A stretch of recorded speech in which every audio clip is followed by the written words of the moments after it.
entidades estatales que están liderando el tema.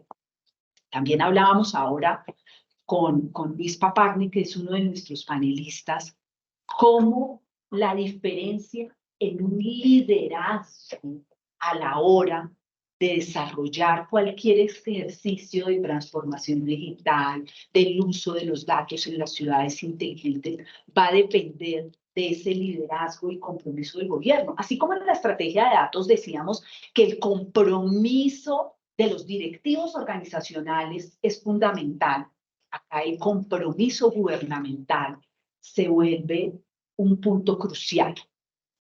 La academia, desde la universidad, aquí estamos mostrando la Escuela Colombiana de Ingeniería. Obviamente hay otras universidades que están trabajando en el tema y que ojalá podamos unirnos todos y trabajar de la mano. Esto no es un tema de trabajar de forma independiente.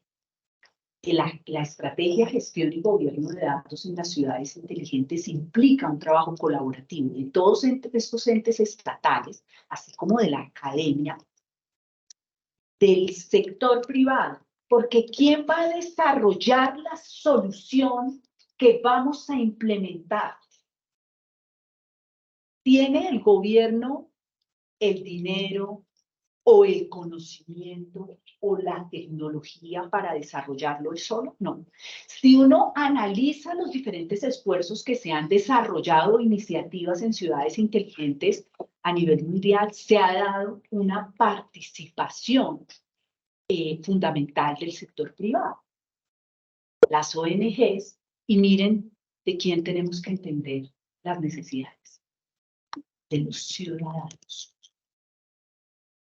Al final, las ciudades inteligentes esperan mejorar la calidad de vida de las comunidades. Y así como en la estrategia de datos corporativa nos sentamos uno a uno con las personas de la organización a entender qué necesitan, pues acá tenemos que trabajar con los ciudadanos.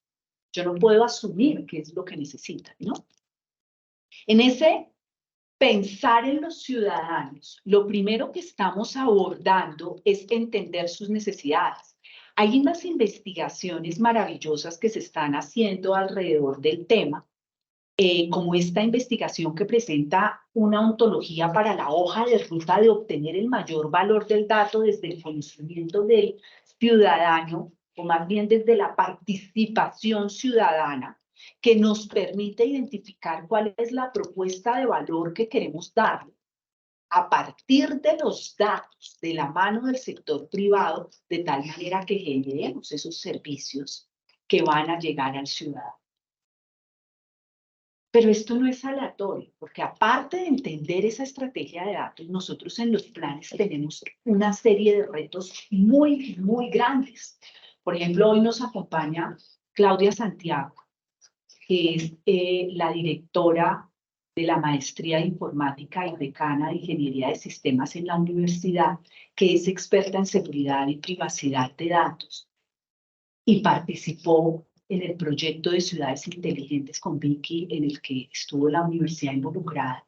Y uno de los puntos fundamentales, si tú me corriges, Claudia, es asegurar en ese nuevo entorno en que estamos generando datos y que estamos buscando usarlos, esa seguridad y privacidad.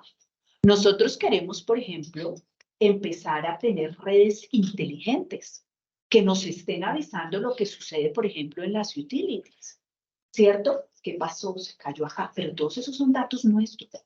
Igual que cuando uno toma el celular y se sube al carro y le dice, hoy hay más tráfico de lo habitual, pero es que la ruta es mía, es un dato mío, ¿cierto? Asimismo como la seguridad, la calidad, la privacidad, el almacenamiento, las operaciones. Nosotros arrancamos, estamos en este punto, porque lo que hagamos tiene que beneficiar al ciudadano. Y a partir de esto hay un tema, digamos, ya fundamental. Entonces empezamos a adaptar el modelo que teníamos y empezamos a decir, entonces yo no debo entender la estrategia organizacional, sino las necesidades de los ciudadanos, y continúo generando todas estas estrategias de gestión y gobierno de datos que nos permitan dar los resultados adecuados. Pero miren que la visión y el acercamiento tiene que ser diferente. porque tenemos unos involucrados diferentes, tenemos unos retos diferentes. Si yo en una organización del sector privado tengo el respaldo de las directivas y la financiación para hacerlo, empezamos a trabajar. La financiación depende de diferentes involucrados.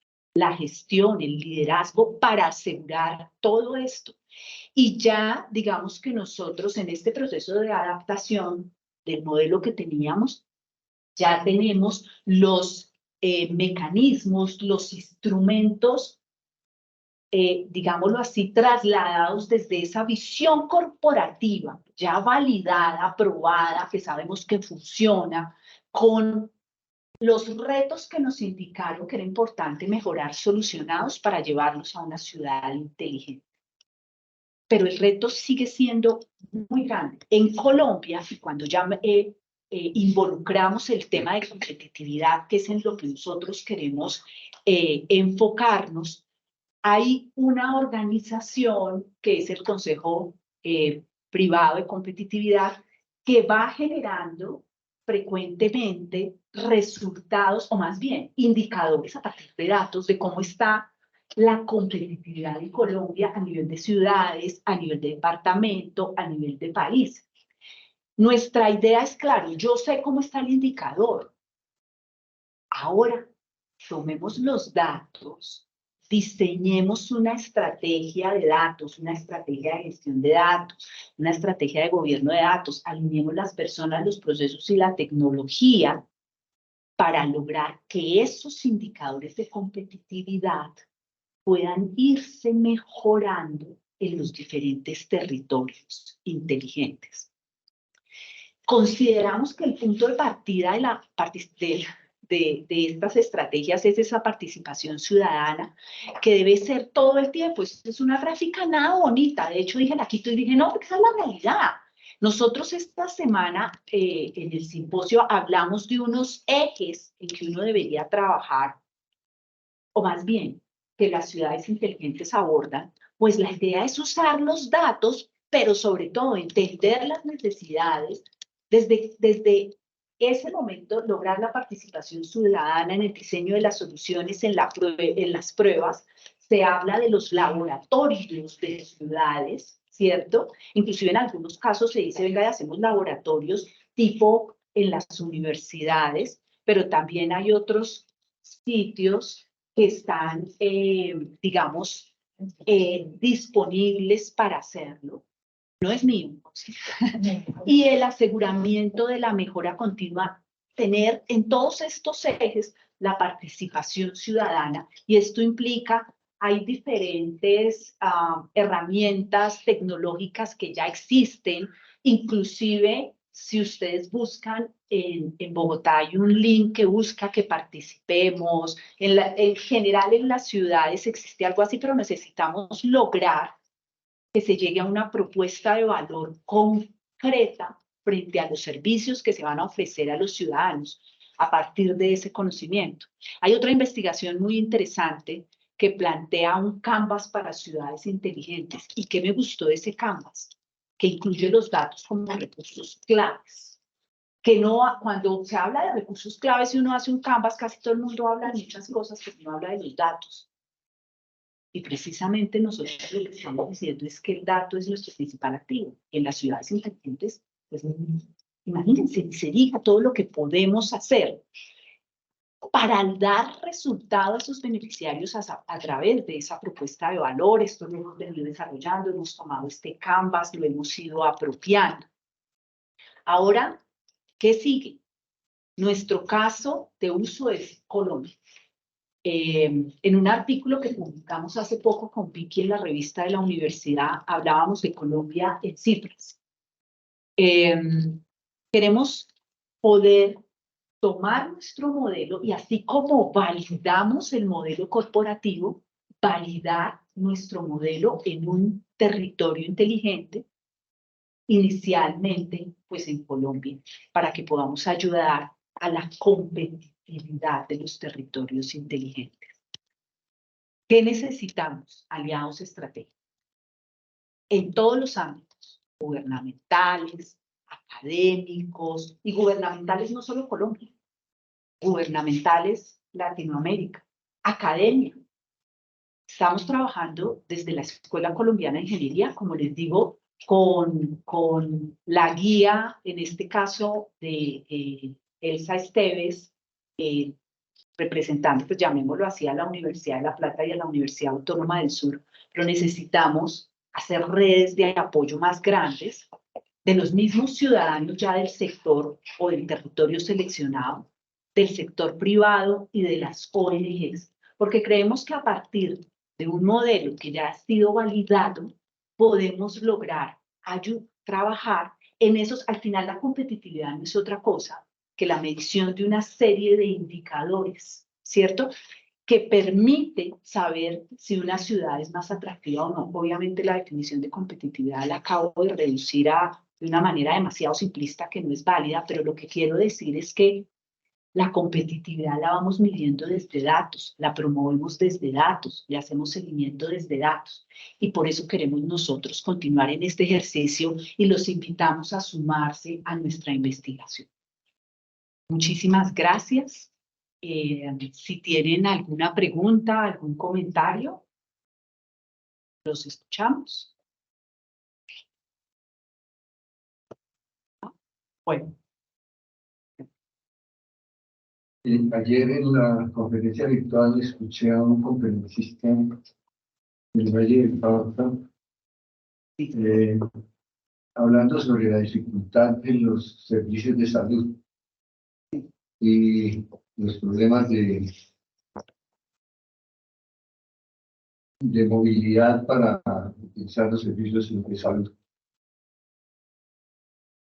El Valle del Cauca tiene una ciudad olvidada y tuve ocasión de vivir allá un año. Soy ingeniero civil y dirigí el patio de contenedores refrigerados, un interventor, una obra de ingeniería que novedosa, que ya aprendí mucho. Buenaventura, si tiene 2 centros de salud es poco. Yo no sé si ustedes que tienen la ambición de aplicar eso en Colombia, hay ciudades abandonadas que requieren mirarlas. Buenaventura mueve el 75% de la carga que entra y sale del país. La sociedad portuaria es multimillonaria. Hay pensionados con 25 y 30 millones de pesos, ¿no? Eso fue...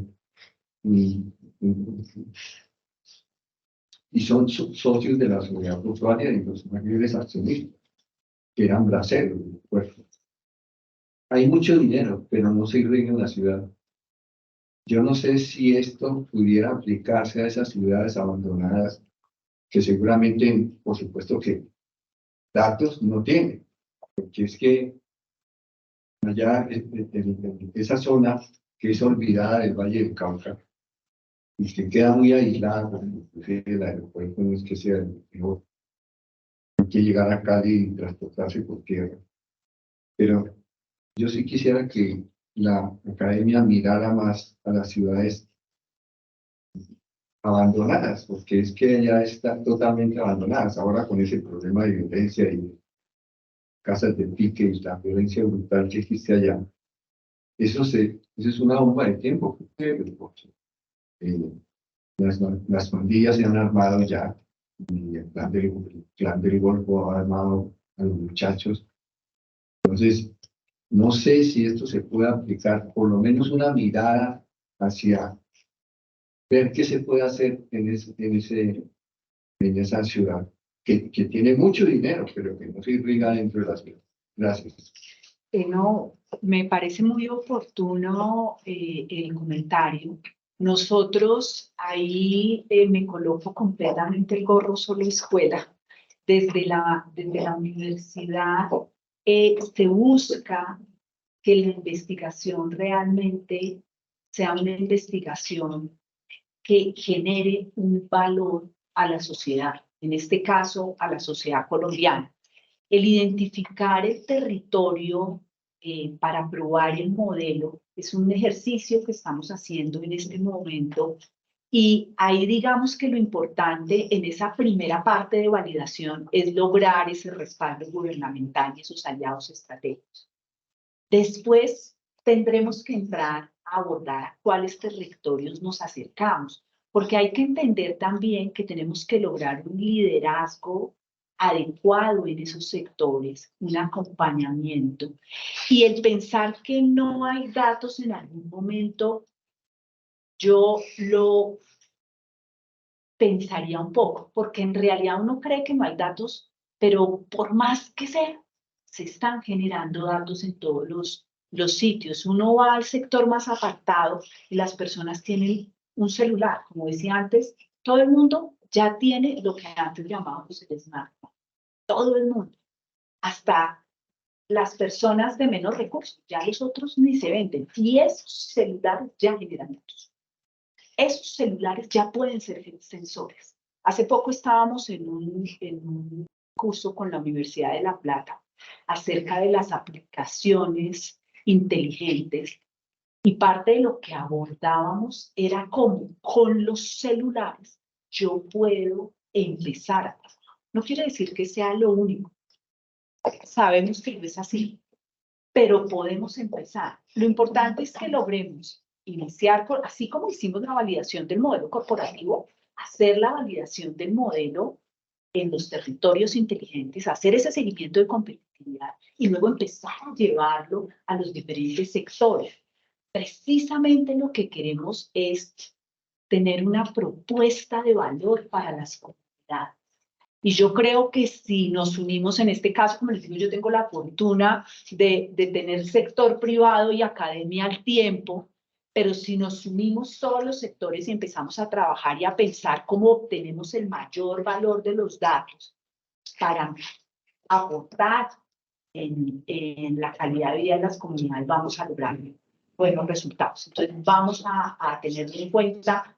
Si es posible, me gustaría por ahí apuntar sus datos y que podamos luego conversar un poco más. Mucho gusto. Tenemos dos preguntas. Dale. Una de Camilo Hernández que dice, buenas tardes, no vi el eje educación en el análisis. No sé si no lo vi o es que no está en los ejes planteados. No, la educación es fundamental. De hecho, cuando nosotros digamos, trabajamos en todo lo que tiene que ver con esa alineación de las personas, el pensar, cuando uno analiza competitividad, me voy a devolver, uno de los indicadores que se tiene es precisamente el nivel de educación de las personas, que además la productividad es uno, no es el único indicador en competitividad, que a veces se piensa que es el único. Esa productividad está directamente relacionada con el nivel de educación también. Y aparte de ese nivel de educación, hay otros indicadores que aportan a la competitividad. De hecho, cuando uno mira los análisis de los indicadores sin pensar en datos, sin pensar en ciudad inteligente, los análisis que se hacen, los indicadores de competitividad nacionales, departamentales, la educación aparece como eje fundamental. Y uno de los aliados, digamos, o de los puntos estratégicos en estos involucrados, decíamos, es la academia. De pronto, no lo resalté lo suficiente y creo que ahí toca ponerle un check. Muchas gracias. Listo. Y una más de Luisa Fernanda Carbonell, listo. La importancia de convencer a los servidores públicos de que piensen y tomen decisiones informadas para generar política pública. En muchos casos, los servidores públicos son los más reacios en generar estos procesos de cambio para construir ciudades realmente inteligentes. ¿Qué estrategia existe para generar gestión del cambio en ellos alrededor del tema? Yo acá me sonrío porque yo tengo por acá una pregunta que va muy de la mano en el panel, que vamos a trabajar con Luis Papagni de lo que se ha hecho en Argentina. Entonces yo no voy a dar respuesta en este momento, pero cuando abordemos el tema de lo que se ha hecho en Argentina para mirar lo que se ha hecho en otros países, te pediría, Luis, que tengamos en cuenta para que lo hablemos en lo que ya se ha hecho, ¿vale? Entonces, Luisa Fernanda, muchas gracias por su pregunta y vamos a tenerla en cuenta entonces para el panel y para que hablemos de lo que se ha hecho, que es tan importante también. Nosotros no estamos inventando la rueda, estamos buscando partir de las mejores prácticas y hoy, por ejemplo, por eso tenemos a Luis acá que ya van a ver la maravilla que nos va a contar de todo lo que ellos han avanzado. Listo, no hay- Listo. Bueno, entonces muchísimas gracias. Voy a dar paso a Germán Morante, quien va a presentar a nuestro siguiente conferencista. Muchísimas gracias.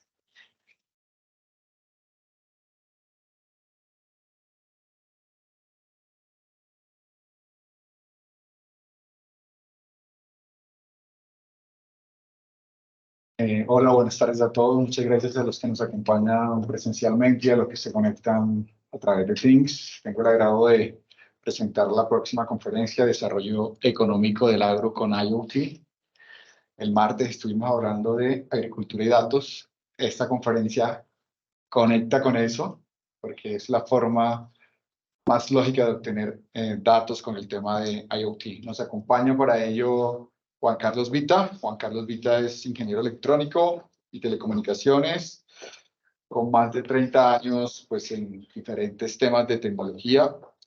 Actualmente es CEO de Altic. Altic tienen un producto muy bueno que obtuvieron un premio, un reconocimiento en Expo Bogotá Smart Cities en junio a Cultura Inteligente. Actualmente pues está metido de lleno en proyectos de IoT en el agro con su producto. Antes pues trabajó en IP Total Software como Project Manager, en Cali como director de operaciones, Multiservices Director, consultor en Sweetel AB y consultor en Open International System Corp. Adelante, Juan, el público te espera con tu presentación. Muchas gracias. Bueno, buenas tardes a todos. Pues ante todo pido, o mejor, ofrezco algo de disculpas porque pues en principio mi obligación era estar allá con todo el equipo, estar de forma presencial. Se presentaron algunos inconvenientes de última hora y finalmente pues no se pudo realizar el desplazamiento. Pues voy a compartir pantalla de una vez para ir entrando de lleno. Esta presentación pues, básicamente es un análisis que hemos venido realizando aquí al interior de la empresa en los últimos 3 años más o menos, que venimos muy enfocados en trabajar con los temas de el concepto de Smart Cities y el concepto también extendido un poco a territorios inteligentes. Acá en Colombia no nos quisimos quedar en el concepto solamente urbano de lo que es un Smart Cities, sino también extrapolar ese escenario hacia el campo, hacia la zona urbana, a la zona rural, perdón. Entonces, dicho eso, uno de los casos de usos que tenemos con nuestra plataforma precisamente va focalizado al tema agro. Entonces, de eso es lo que vamos a conversar en estos momentos que siguen. Sí, perfecto, ok. Bueno, hemos creado un eslogan que se llama la realidad del entorno en tus manos o en sus manos, básicamente desde la óptica de que las plataformas basadas en los conceptos de IoT al final del día se centralizan en un concepto de monitoreo remoto. Y esa es la razón por la cual, digamos, empezamos a trabajar con este eslogan. Ahora, aquí hay una frase bien importante, mucha gente se la atribuye a Peter Drucker, que es uno de los gurúes en los temas de economía modernos y demás, que es lo que no se mide no se puede mejorar. Realmente la frase no le corresponde a él, le corresponde a Lord Kelvin, físico y matemático británico, y realmente el contexto global es lo que no se define no se puede medir, lo que no se mide no se puede mejorar, y lo que no se mejora se degrada siempre, se degrada con el tiempo. ¿Por qué es relevante este tema? Porque precisamente Lo que hacen este tipo de plataformas y el concepto extrapolado a ciudades y territorios inteligentes es medir variables de todo tipo, variables ambientales, variables de tráfico, variables Juan, ¿me Señor, escuchas? sí, Sí, no señor. se está moviendo la presentación. Estás en modo edición y está en el segundo slide. Oh, caramba. ¿Y ahí tampoco? Tampoco. Entonces vamos a hacer una cosa. Ahí sí, ya se está viendo, pero no sé si lo estás en modo edición. Si Estoy tratas en de modo ponerlo en modo edición, la tenía en modo presentación y en modo presentación es que no se mueve, pero dejémosla entonces entonces, acá, déjala en ¿les modo parece? edición entonces. Exactamente, listo. Entonces, pues veíamos el concepto de lo que es la medición. La medición es una telemetría porque es una medición remota, ¿ok? Y entonces, en este contexto es que precisamente vamos a trabajar. Vamos a trabajar 3 puntos en general, los conceptos generales de lo que es IoT, el tema de la calidad de los datos de esa telemetría y cómo eso, digamos, lo podemos o lo estamos aplicando en plataformas de software que combinan muchos conceptos que vamos a empezar a ver. Bueno, lo primero estamos haciendo usos de tecnologías avanzadas. Esas tecnologías avanzadas hoy, creo que para el auditorio no es nada extraño, son temas de Internet de las Cosas, temas de Big Data, inteligencia artificial, Machine Learning, blockchain, Deep Learning, ¿ok? Entonces, al final del día, todas esas tecnologías convergen. Y cuando digo convergen es que son totalmente complementarias entre sí. Y muchas de ellas se centran en este concepto de Internet de las Cosas. Internet de las Cosas hace uso precisamente por esos conceptos de telemetría y telemetría de alta velocidad, entendiendo alta velocidad es una alta frecuencia de lectura, de almacenamiento muy grande de datos. Entonces, para ello, y lo vamos a ver ya en este slide, para ello lo que empieza a pasar es que las bases de datos cambian conceptualmente. Ya no es la base de datos tradicional, que es basada en SQL. Ahora empezamos a trabajar con bases de datos no relacionales, precisamente por conceptos de grandes cantidades de información. Veamos el modelo de referencia porque es bastante importante entenderlo, capearlo, pues no es una palabra castiza, pero es precisamente manejar por capas todo este flujo de la data que finalmente procesada se convierte en información, que es lo que nos importa. Entonces vemos que la primera capa, que llamamos primera porque es la que más cerca está a los dispositivos que queremos medir. Curiosamente o jocosamente, pues la tecnología IoT, que es Internet de las Cosas, le está llamando cosas a todos esos dispositivos que están en terreno, que están de forma remota dispersos, son los que es el primer eslabón de darle sentido a la información que se va a tratar. Okay. Esos dispositivos normalmente son dispositivos activos. ¿Qué significa que son dispositivos activos que requieren energía para trabajar? De esa manera, normalmente existe otro dispositivo que uno normalmente no lo ve asociado en el modelo de referencia, pero que usualmente en el medio lo conocemos como un data logger. Ese data logger es un dispositivo que conecta a múltiples sensores que están en terreno de forma cercana, no remota, de forma cercana, y les provee la energía para poder hacer las mediciones del caso, pero también hay un escenario interesante y es que la data que están leyendo en cualquier protocolo, porque todo esto es agnóstico de los protocolos, empieza a almacenar esa información de tal manera que si hay una interrupción en la segunda capa, que es la capa de conectividad, esa data no se pierda, porque es fundamental para lo que se está midiendo. ¿Qué hace ese data logger además? Tiene una función de gateway. Gateway significa en este caso un cambio de protocolo, es decir, pasa de un protocolo que está en esta primera capa a un protocolo de transmisión y normalmente un transmisor de larga distancia. En los slides siguientes vamos a ver los distintos protocolos que normalmente se utilizan en esta capa de conectividad. Finalmente, viene un segundo gateway que pasa de ese protocolo, ahora sí, al mundo Internet. Por eso hablamos aquí que estamos en la nube. Y aquí en la nube también se utilizan conceptos de computación de borde. Computación de borde es cuando la inteligencia que está o la lógica que está en las capas de software se baja lo más cerca posible a esta frontera, borde o frontera, es casi lo mismo. ¿Para qué? Para tratar de independizar o de una u otra manera ser autónomo e independiente de la capa de conectividad y tratar de dar respuesta inmediata a ciertas actividades o a ciertas variables que estos sensores emiten y independizarse de alguna manera de alguna decisión humana que pueda estar por acá arriba. Un ejemplo concreto de eso puede ser una alarma de un incendio forestal. Ahí no hay nada que hacer, no hay nada que pensar, no hay una intervención humana, nada diferente a lanzar una alarma, probablemente una llamada a bomberos o algo por el estilo, pero hay que hacer una acción inmediata que no requiere lógica.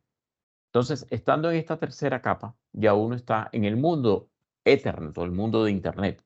¿Okay? Y aquí los aplicativos basados solamente en software toman ese dato y empiezan a darle sentido.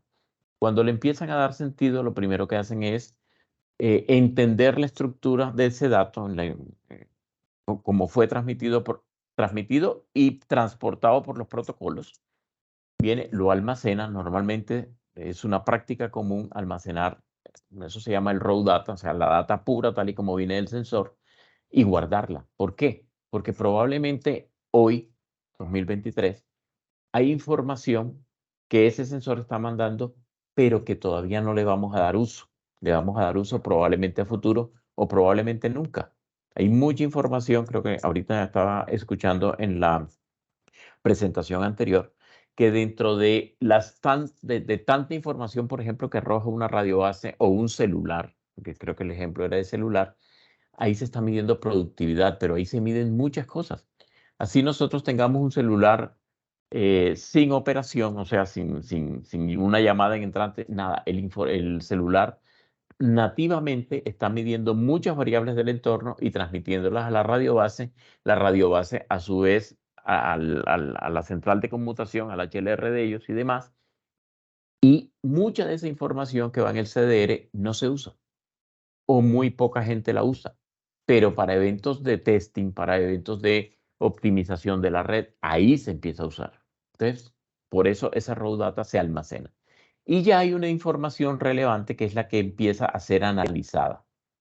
Cuando se habla de análisis, sencillamente, uno lo que tiene que trabajar son con reglas de negocio, que es lo más importante. Esa regla de negocio es la que le da sentido al dato y convierte ese dato en información. ¿Qué significa eso? Significa, por ejemplo, que si yo estoy tomando la medida de un termómetro en un contexto de una cadena de frío, por ejemplo, entonces la información es que esa medida de temperatura, digamos, sea válida entre, no sé, -10 y -2 grados. Pero si yo estoy tomando una variable, la misma variable de temperatura, en un contexto agrícola, por ejemplo, que es lo que vamos a ver más adelante, ahí ya eso es una helada, muy seguramente, pues no en todas partes va a funcionar, pero si estamos en un cultivo, por ejemplo, de caña de azúcar acá en el Valle del Cauca, donde la helada, digamos, no es normal, pero entonces tiene sentido solamente esa temperatura si está entre los 18 y los 25 grados, por ejemplo. Entonces, eso es lo que se conoce como las reglas de negocio. Es decir, cómo vamos nosotros a limitar la información por arriba o por debajo para que ese dato que es leído tenga sentido para quien lo está interpretando. Viene finalmente, pues digo finalmente, es porque muchas aplicaciones terminan aquí y es el despliegue de esa información. Ese despliegue normalmente se da en contextos de tiempo real o NRT en algunos casos. Normalmente le llamamos NRT, que es Near Real Time, y la información que ya fue procesada empieza a desplegarse y se va desplegando usualmente en función del tiempo. Eso es un plano cartesiano en donde digamos que el eje Y es el dato procesado y el eje X pues normalmente es el tiempo. ¿Qué pasa con esos escenarios? También ahí existen las notificaciones. Las notificaciones son importantes porque precisamente cuando un umbral se rompe, se supera, encima o por debajo, de lo que trata precisamente este tipo de plataformas es que sean, pues, que actúen como un robot, que les faciliten la vida a quien interpreta. ¿Qué significa eso? Que viene una alerta, una notificación en donde una variable que se está moviendo en unos parámetros normales ha dejado de ser normal, rompe un umbral y entonces se genera automáticamente la notificación. Esas notificaciones van ya a la capa de interpretación, de colaboración, de procesos, en donde viene la toma de decisiones, que es precisamente para lo que este tipo de escenarios está construido, diseñado y se tiene como una ayuda importante. ¿Qué pasa aquí? Aquí vienen humanos, en muchos casos, que interpretan la información, pero también son dispositivos que a través de los mismos canales de retorno, de los mismos canales en los que el dato llegó, puede generar una acción. Un ejemplo, puede generar una sirena, en caso de que esté midiendo, por decir algo, el nivel del caudal de una quebrada. Llovió en la montaña, se subió el nivel, se detecta que supera cierto umbral y se genera una alarma para que precisamente la población ribereña a esa cañada o a ese riachuelo, como fuere, se levante y abandone y vaya a sitios elevados para que pues, precisamente una inundación no cause daño. Entonces, aquí hay acciones que, le insisto, pueden ser automáticas, inmediatas, si los canales lo permiten, o eventualmente canales alternos, porque también pueden ser canales alternos, o definitivamente un humano toma una decisión. Okay. Bueno, veamos la siguiente aquí. Para eso, para la construcción de este tipo de plataformas, pues hombre, se tienen que utilizar múltiples tecnologías, múltiples aplicativos, y cada uno de esos aplicativos en muchos casos tiene un contexto puntual y está diseñado para algo. Por ejemplo, para temas de Big Data, como ahorita lo estábamos viendo, es muy normal el uso de Spark, el uso de Hadoop. Son, digamos, de las aplicaciones más comunes, usualmente son open source, entonces el manejo con ellos es bastante práctico. Kafka son aplicaciones de mensajería, las bases de datos que ahorita les hablaba, bases de datos relacionales, bases de datos no relacionales, las herramientas o los frameworks de programación con los que normalmente uno construye están acá. Las herramientas que uno utiliza para controlar el desarrollo están también por aquí comprometidas. Todo lo que tiene que ver con automatización también hace parte de este contexto. Lo que usualmente se conoce como web o como front, es el front-end, pues la parte con la que uno directamente interactúa. Aquí también hay un conjunto de herramientas, o eventualmente cuando se va a un escenario móvil o a un escenario de reportear o a un escenario de visualización. Entonces, existe un conjunto de herramientas que, pues el secreto está en saber interrelacionarlas unas con otras. Y aquí estoy hablando solamente del mundo software. Ya en las primeras capas que vimos en el slide anterior, viene todo lo que tiene que ver con la parte de conectividad o con los protocolos que van directamente a los sensores. Ahora, esta información que es procesada a través de este conjunto de herramientas, definitivamente en muchos escenarios también se entregan para análisis posteriores con herramientas ya o de Machine Learning o de inteligencia artificial, como lo veíamos en un slide anterior. Entonces, también hay comunicación, eso se llama Northbound Interface, que escalan, suben la información que ha sido procesada, como les digo, ya convertida en información. Bueno, como la charla trata más de temas de agricultura, pues ya pasamos de esa generalidad a lo que realmente es el tema de agricultura de precisión y más focalizado en el escenario acá en Colombia. Ese premio al cual hizo Germán referencia hace unos minutos, efectivamente lo ganamos en conjunto con la Gobernación del Valle, porque estamos aplicando precisamente todo esto en una serie de municipios en el norte del Valle. El Valle y Colombia en general, pues está compuesto por regiones muy agrícolas. No es falso decir que aquí en el Valle el 80-90%. Creo que alguien que está en el auditorio hablaba de Buenaventura. Buenaventura, principal exportador, pero el 80% del valle es 100% agrícola y en particular caña de azúcar. Y hoy en día, Cenicaña, por ejemplo, que es uno de los institutos de investigación tecnológica para la caña, hace uso de toda esta tecnología que vamos a ver en este momento. Y no contento con hacer ese uso de esta tecnología, también exporta ese conocimiento a otros países de la región, Guatemala, por ejemplo, el Caribe, por ejemplo, en donde también la caña de azúcar es importante, porque aquí se ha logrado, más allá de las condiciones muy favorables de la topografía, se ha logrado producir digamos, o cultivar la mayor producción por metro cuadrado en el mundo que tiene la caña de azúcar. Y esa tecnología o esos análisis pues se han logrado precisamente metiéndole tecnología a la producción. Entonces, nosotros decidimos hace algún tiempo trabajar en el tema agro, no solo porque Colombia como tal tiene esa vocación agrícola, tiene tierras, tiene una población campesina importante, pero también esa brecha tecnológica de la cual todos somos conocedores. Y esa brecha tecnológica logró con el proyecto con el que ganamos en estos días ese premio, llevar la tecnología precisamente al campo. Cuando digo llevarla, no significa poner en el terreno dispositivos, sino que esos campesinos, y no contento con los campesinos, sino también la población juvenil que estudia en los colegios agroindustriales de la zona, haga uso de las herramientas. Entonces, ellos hoy en día reciben clase con la plataforma. Entonces, ¿qué logramos con eso? ¿O qué se pretende lograr con eso? Tratar de evitar un poco que estos muchachos que están estudiando, que son hijos de campesinos, no tengan que venir a las ciudades a engrosar esos cinturones de miseria que tienen las grandes ciudades en Colombia, sino que precisamente se queden en el campo, pero haciendo uso de esta tecnología que les está llegando a ellos. Entonces, ese componente social, creo yo, pesó mucho en esa elección final que se tuvo en ese Congreso de Smart Cities en junio.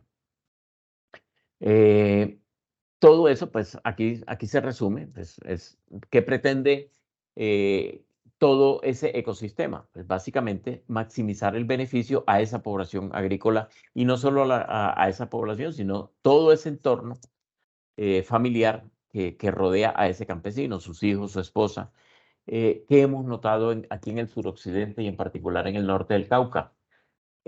Todo este tema de mujeres campesinas y todo esto se ve en particular en el sector caficultor. Recordemos que ahora el eje cafetero que hay en Colombia no es Risaralda, Quindío y Caldas. Ahí se quedó por tradición un escenario caficultor, por supuesto, pero también turístico. El nuevo triángulo cafetero que existe en Colombia y que hace mucho rato ya está funcionando es Nariño, Cauca y Huila. Y todas las grandes producciones de café están saliendo de esa zona. Entonces, el Cauca, y creo que en estos días lo estamos viendo, es un departamento muy violento, muy complejo, con un tema ancestral complejo por el tema indígena y demás. Ha sido víctima de todos esos escenarios de violencia. Entonces, existe un número importante de agremiaciones, en particular cafeteros, conformados solamente por mujeres campesinas, niños reinsertados. Y precisamente, pues la idea es llegar donde ellos con tecnología para que precisamente exploten de alguna manera todo ese potencial agrícola que se tiene. Ya como concepto de agricultura de precisión, digamos, tiene digamos que este círculo virtuoso, como le hemos llamado en muchos escenarios. Se incluyen tecnologías de detección, que precisamente es la telemetría de la que estamos hablando. Entonces, ¿qué hay ahí? Escaneo del suelo, escaneo del medio ambiente y, aquí no está dicho, pero escaneo de la planta misma. En este momento, aquí en la Universidad Javeriana, aquí en Cali, en el proyecto Ómicas, se está trabajando con ellos le llaman una estación de fenotipado, pero esa estación de fenotipado básicamente lo que hace es contar en el mismo dispositivo tres tipos de sensores. Sensores aéreos, que son pues, los que miden precisamente el medio ambiente para ver cómo es ese impacto sobre el cultivo. Miden variables en suelo y también miden por espectrografía, miden cómo se está comportando la planta en su crecimiento, cómo es el estado de salud de la planta. Y hay una característica interesante y es que es un dispositivo que se deja en terreno y remotamente se va controlando su elevación para que en la medida en que la planta crezca, el dispositivo, digamos, vaya subiendo, porque él realmente se va elevando, no solo para tener facilidad para leer las variables aéreas, sino también para ir leyendo por video, por video analítica, el estado, por espectrografía, el estado de salud de la planta. Entonces ahí hay un tema muy, muy interesante en el que se está trabajando, pues sí, y hay expectativa de liberarlo hacia el fin de este año. Todo este tema de tecnologías de comunicación, y aquí hay un tema bien interesante. Todos somos conscientes, y creo que pues ese proyecto el que se cayó antes de que comenzara, de centros poblados, pues, ¿qué pretendía centros poblados en su mejor buena voluntad? Pues llevar Internet hacia zonas en donde no exista cobertura. ¿Qué termina pasando? Eso no se da, no llega, y hoy en día nuestro campo está totalmente aislado del mundo porque la cobertura que se tiene por comunicación es muy, muy baja y en muchos escenarios nula. Y eso no solo se da en el campo, sin ir muy lejos, allá en Bogotá. Ahí en las afueras de Bogotá, en la parte occidental de la cabecera del Dorado, hay gran cantidad de cultivos de flores que no tienen cobertura de celular, no tienen coberturas de datos. Entonces hay que llevar soluciones de comunicaciones para eso y ahorita vamos a ver dentro de los protocolos cuáles pueden ser los más adecuados para el tema. Ok, listo.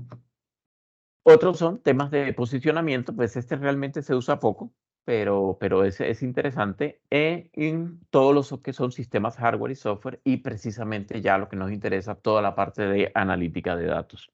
Es decir, toda información que viene de terreno y que finalmente pues se convierte en información después de un proceso de analítica. Aquí ya viene un poco más aterrizado el concepto de agricultura de precisión y precisamente, valga la redundancia, ¿de qué trata la agricultura de precisión? De que basados en las mediciones que se están haciendo, las aplicaciones de distintos, del riego, por ejemplo, de fertilizantes, por ejemplo, de pesticidas, por ejemplo, sea lo más exacta posible de tal manera que las plantas reciban exactamente lo que necesitan con un único objetivo: mejorar la calidad del cultivo y mejorar la productividad del cultivo. Al final del día, de eso es lo que se pretende. Aquí vamos a ver una gran cantidad de, digamos, de dispositivos que se utilizan en particular en agricultura de precisión. Sensores típicos, variables típicas que se leen. Entonces, precipitación lluviosa, temperatura ambiente, humedad ambiente, radiación solar, luminosidad, presión bariométrica. Normalmente eso, ¿cómo se hace? Se hace con estaciones meteorológicas. Esas estaciones meteorológicas proveen sensores que a su vez pasan a este elemento, que es el data logger que les comentaba en un rato. De hecho, esta foto es tomada precisamente allá en Funza, en una estación de cultivo, y toda la información que viene de estos sensores, este es el de dirección del viento, velocidad del viento, son transmitidas o física o inalámbricamente a este dispositivo que almacena, alimenta y a su vez transforma el protocolo para una transmisión de más larga distancia. De igual manera sucede con el suelo. Estos son algunos de los sensores que estamos usando acá y este tiene que ver con nitrógeno, potasio y fósforo, el famoso NPK. Es casi un estándar de la industria. Este tiene que ver con temperatura y humedad del suelo y conductividad eléctrica. Aquí está. Y este que es uno de los más especializados, que lo utiliza mucho Senicaña allá, que tiene que ver con potencial mátrico. Esto que vemos dentro es prácticamente como una piedra pómez que censa la cantidad de agua que hay en el suelo y determina con mucha precisión cuánto hay que regar y cuándo hay que regar. Es decir, El agua no es gratis en ninguna parte. Los pozos de agua, las corporaciones autónomas cobran ese consumo. De los ríos no podemos sacar alegremente el agua porque las corporaciones también cuidan eso. Uno no puede volcar residuos a los ríos. Entonces, todo eso se va controlando con todo este tipo de sensores. La capa de conectividad, veíamos hace un rato, básicamente en agricultura tiene un protocolo muy estándar que llaman LoRa. Pues, LoRa significa Long Range y existen distintas variables de este Long Range. Él viene realmente basado en un estándar que es open source, por cierto, en hardware, que se llama 6LoWPAN. Entonces, con LoRa, lo que uno hace es que comunica desde todos los sensores que están en terreno a través de esos data loggers a este gateway que está acá. Este gateway normalmente lo analiza a través de unos servidores de red que están en la nube, ¿ok? Y ahí sí se le entrega, digamos, ese dato crudo a las plataformas para que hagan los análisis. Aquí hay muchos protocolos. Está 5G, que tiene una función similar a LoRa. Está 4G y 3G, también son protocolos que ya me llevan al mundo de Internet, por eso está aquí Internet. Los escenarios satelitales en el tema de agricultura son bastante comunes, precisamente por la poca cobertura. Estos dos son estándares que son derivados del LoRa. Lo utilizan, o sea, son estándares que cada proveedor de la capa de conectividad puede ofrecer y uno puede tener el gateway adecuado para que converse con los protocolos que ellos manejan. La otra falla o ausencia o falencia mejor que tiene el campo es falta de energía eléctrica. Entonces, es muy común que este tipo de gateways estén alimentados por paneles solares. Es muy común, sean totalmente autónomos. Lo pone uno en la mitad de la nada y tienen largo alcance, long range, tienen autonomía en cuanto a energía y pueden funcionar 30, 20, 10 kilómetros sin mayor inconveniente. Hay un punto relevante. Esa distancia de 10, 20 o 30 kilómetros, que nosotros aquí en el Valle hemos encontrado hasta 40, no lo define el gateway, porque la antena del gateway pues puede tener toda la ganancia que uno quiera, pero realmente quien limita esa distancia es la antena del data logger, que esa sí realmente es la que solo nos permite 5 kilómetros, 10 kilómetros, como aquí abajo se expresa. ¿Okay? Bueno, ya finalmente llegamos a las capas superiores y entonces ya son las plataformas las que empiezan a analizar la información. Entonces, estas son pantallas o screenshots de las aplicaciones, en donde aquí se está haciendo todo lo que es esa telemetría, como les decía hace un rato, normalmente en función del tiempo, y nos va mostrando cómo se va comportando. Esto es un comportamiento, digamos, normal. ¿Sí? Normal. Es decir, normal significa que nos está pasando información dentro de los rangos esperados. Este tipo de plataformas no solo lee datos de variables, sino que están en capacidades de hacer cálculos. Precisamente son los análisis. Hacer cálculos. Un ejemplo, esta variable punto de rocío no es una variable que un sensor me bote. Esta es una variable totalmente calculada a partir de otras variables que están entrando. Entonces, esta depende de la temperatura, depende de la humedad, depende, es decir, existe una fórmula matemática que la plataforma calcula para determinar cómo se comporta el escenario de punto de rocío. Pero como les digo, esto es lo normal, esto no tiene valor. Esta pantalla es la que ya tiene valor. ¿Por qué esta es la que tiene valor? Y por eso repito acá, lo que no se mide no se puede mejorar. Porque precisamente aquí están las alarmas. Las alarmas son las anormalidades de las medidas. Es decir, aquel registro que en un momento dado superó un umbral X o una alarma que tiene que pasar derecho. Entonces, dicho todo eso, este tipo de plataformas realmente su gran valor agregado es informarnos las anormalidades, es decir, todas estas alarmas que, pues, como toda alarma, tiene priorización, tiene criticidad, tiene pues, acuerdos de niveles de servicio para sus atenciones y, por supuesto, la notificación, porque de nada sirve que esto se quede en un dashboard en donde probablemente un humano sí puede estarlo visualizando, pero si no es notificado a alguien para que tome una acción, no puede haber esta mejora que es la que está acá. ¿Okay? Bueno, ya aquí vienen pues distintos tipos de casos de uso.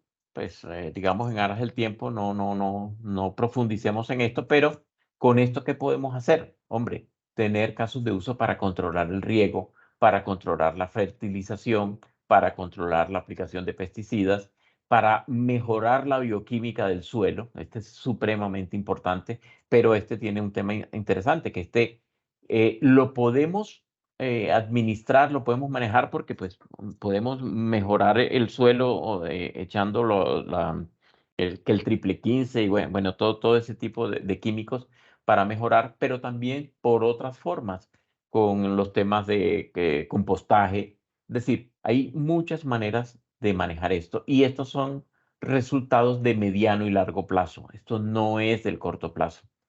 Y esta de selección de semillas es bien interesante porque va muy amarrada para el ejercicio que está haciendo la Javeriana acá respecto al tema del fenotipado. En el fenotipado lo que se pretende al final del día es mejorar casi genéticamente el tema de la cosecha, del tema de la semilla, perdón. Entonces, este escenario es bien interesante a tener en cuenta en el largo plazo. Normalmente en los temas de agricultura es muy difícil trabajar en el corto plazo, entre otras porque un ciclo de cultivo no antes de entre 4 y 6 meses empieza a dar los primeros resultados y esas mejoras solo se verán en 4, 5, 6 cultivos, o sea que no antes de 2 años uno puede realmente tomar unas fotos adecuadas de el antes y el después. Ok. Minuto. Va cerrando, listo, ok. Entonces, ya como ventajas finales, para ya ir cerrando, pues, ¿qué es lo que uno pretende con esto? Pues, en general, mejorar eficiencia, o pues casi uno lo resume en 2 temas. Mejorar eficiencia, efectividad, eficiencia básicamente de lo que es el cultivo. Eso que hace, incrementa la productividad, le da sostenibilidad en el tiempo y en los temas de calidad. Pero todo eso, al final del día, ¿en qué va redundando? En mejorar costos. Es decir, reducción de costos. Finalmente, como toda empresa, porque la agricultura es una empresa, lo que busca es producir más, mejor, con el menor recurso. Entonces, eso es básicamente lo que nosotros estamos buscando, pero les insisto, esto es un tema de mediano y largo plazo. Características generales que deben tener este tipo de aplicaciones, pues como lo veíamos ahora, trabajar en casi tiempo real. Básicamente ese tiempo real tiene mucho sentido en las variables que son de meteorología. En las variables del suelo o en las variables del crecimiento de la planta, ahí no aplica tanto. Realmente, como la plataforma es genérica a múltiples contextos, near real time es más relevante en otros contextos, no tanto en el agrícola. Este tipo de aplicaciones pues, maneja agrupaciones, pero pues, eso ya digamos es un contexto un poco más funcional y comercial en el sentido que el mismo aplicativo puede, por ejemplo, monitorear distintas fincas o distintas regiones. Entonces, pues ofrece, digamos, esa facilidad funcional. Igual las capas de analítica y monitoreo, pues todo se hace mediante reglas que son configuradas por el usuario. Es decir, yo puedo tener el producto, pero el producto debe configurarse de una manera para un cultivo de plátano y una muy diferente para el de caña y una muy diferente para el de arándanos, por ejemplo. Entonces, cada cultivo tiene un piso térmico diferente, unas variables de control diferentes. Entonces, la aplicación debe permitir ese tipo de flexibilidad. ¿Okay? Bueno, y pues básicamente pues ya estaríamos hablando de las compatibilidades con otro tipo de plataformas, tanto para nivel administrativo como para nivel técnico. ¿Okay? Ya para cerrando, pues básicamente es un escenario como este que está acá. Entonces son variables atmosféricas, que todo se resume en ese data logger, variables de suelo se resumen en el mismo data logger, se transmite por los protocolos que ya estábamos vistos hacia la nube, ya el aplicativo toma toda esa telemetría y la empieza a desplegar para poder generar a partir de las reglas de negocio previamente configuradas, información de valor para darle al agricultor recomendaciones válidas para su cultivo. De eso trata ese ciclo o ese círculo virtuoso. Bueno, eso era, digamos, todo lo que les tenía para contar hoy. Y pues cualquier pregunta, por supuesto, aquí disponible.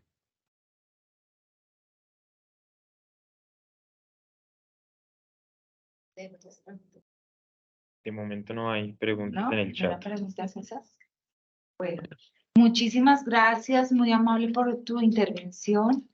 No, para nada. Está todo muy interesante y nos quedamos con tu contacto para ver qué podemos hacer entre todos con este tema. Claro que Vamos sí, por entonces supuesto. si quieres acabarnos acompañando, que seguimos con el panel.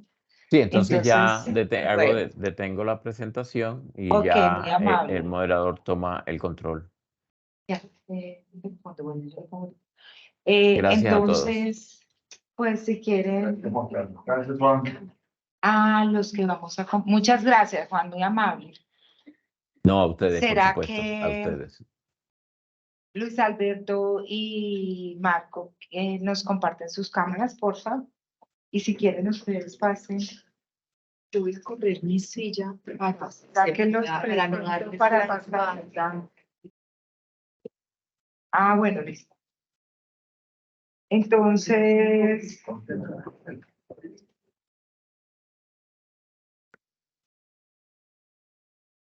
bueno, listo.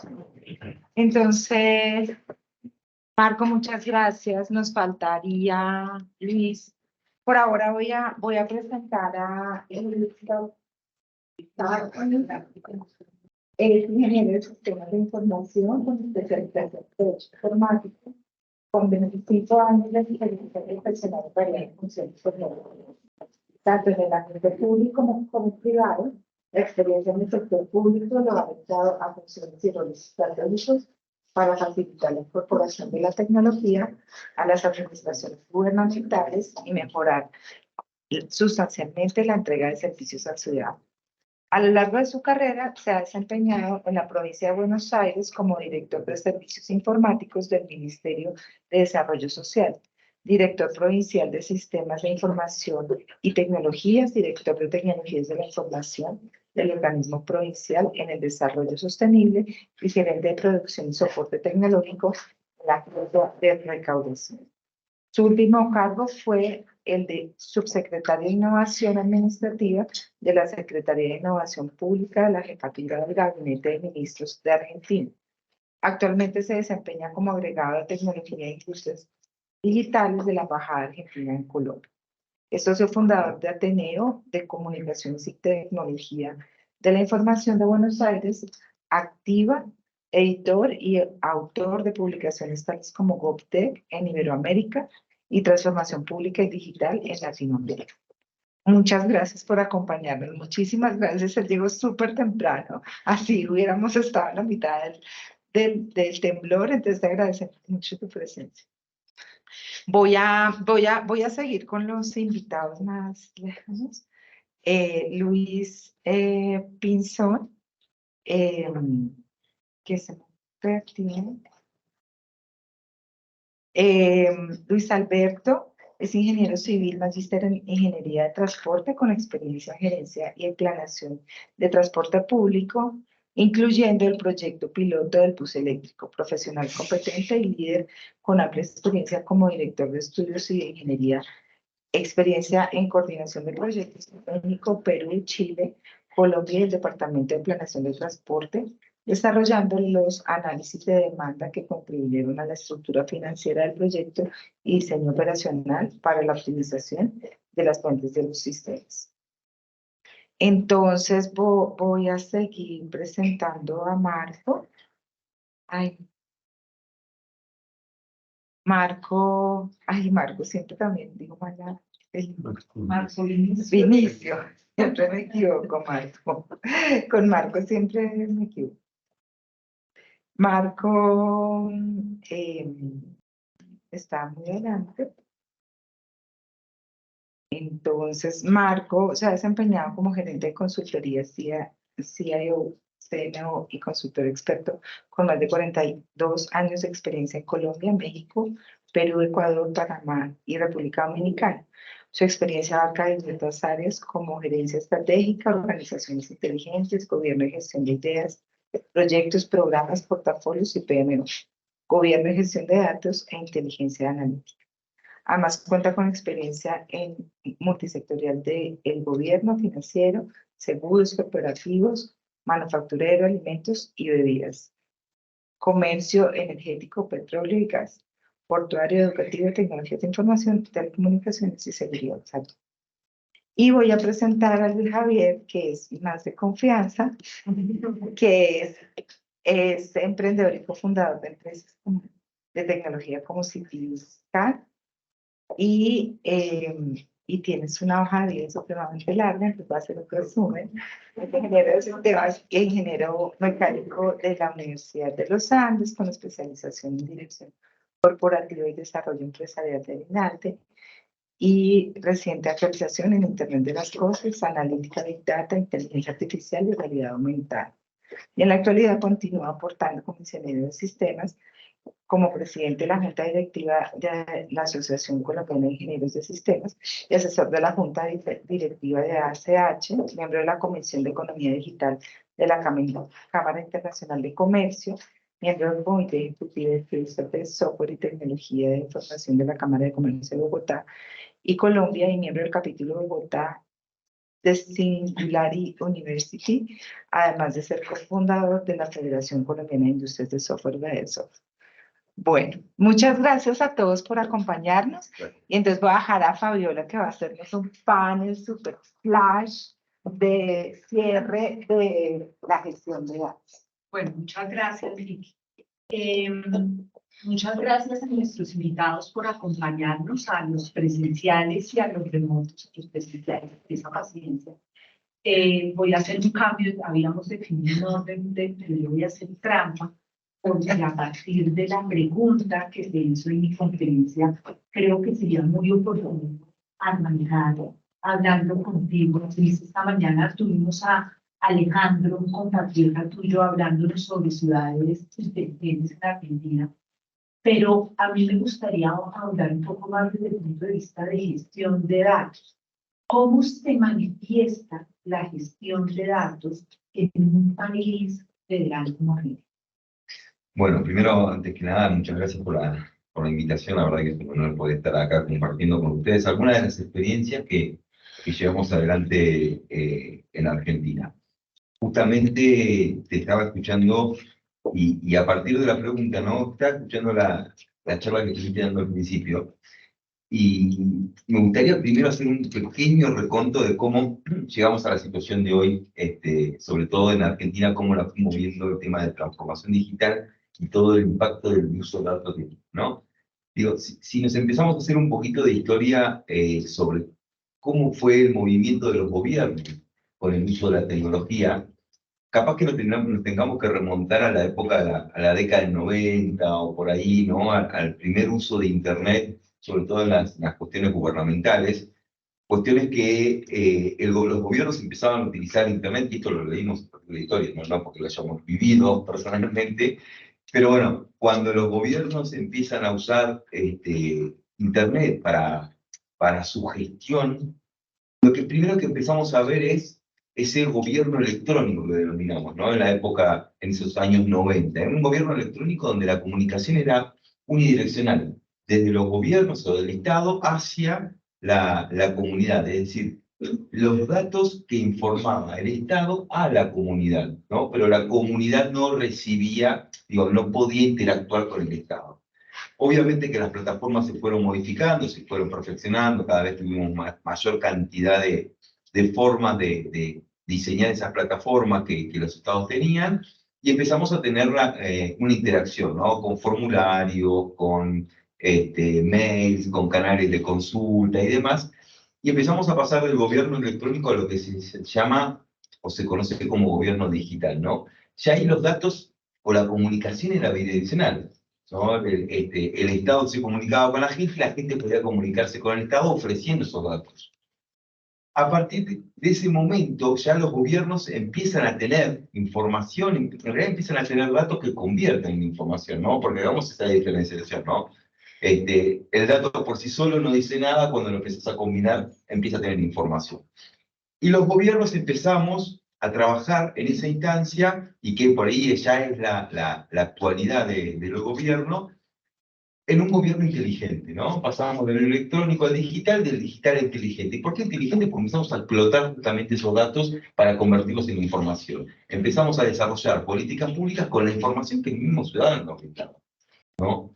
Entonces, hoy estamos en esa instancia, en un gobierno inteligente, en el poder aprovechar justamente los datos. ¿Cuál es la siguiente instancia? Bueno, quizás la siguiente instancia es lo que podemos denominar un gobierno cognitivo, ¿no? Un gobierno donde el Estado se anticipe a las necesidades del ciudadano. O sea, con tanta información que tiene el Estado, hoy ya es una marea de información que tiene a partir de los datos que le brinda la ciudadanía. Bueno, con esos datos empezar a tener un gobierno que se anticipe a las necesidades que tiene la gente, y ese es el gobierno, quizás que le podemos llamar un gobierno cognitivo, un gobierno inmersivo, como muchas veces se dice por la era meta, ¿no? Esa es la instancia en que estamos hoy, estamos en ese pasaje, y se empieza a hablar mucho de lo que es la transformación digital, la transformación pública digital.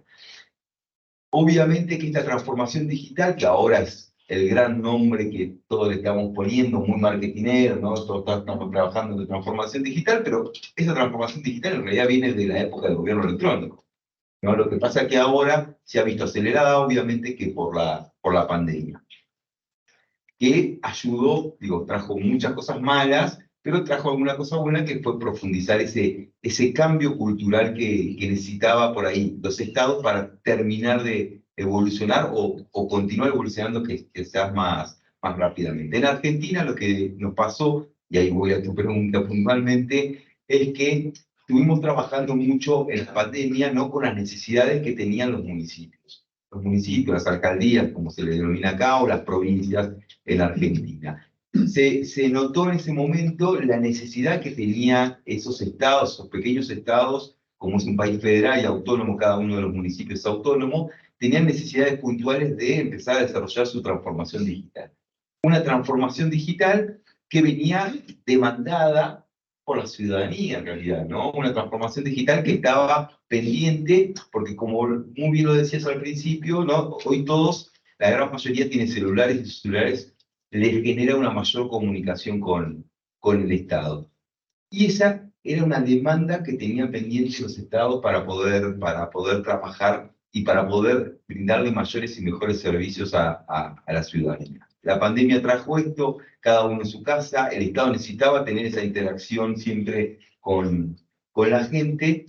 Y en Argentina lo que desarrollamos fue el programa de transformación pública digital para con los municipios. Del Estado Nacional, brindarle las herramientas tecnológicas para que cada uno de los estados municipales pudieran desarrollar esa gestión de datos que necesitan para poder brindarle los mayores servicios a la ciudadanía, ¿no? Plataformas que no vamos a venir ahora a especificar, ¿no? Pero distintas plataformas de gestión administrativa que le permite generar trámites a distancia, por ejemplo, para la ciudadanía, pero que se viene retroalimentada justamente con los datos que la ciudadanía le puede ofrecer a los estados a partir de los trámites digitales que se van llevando adelante.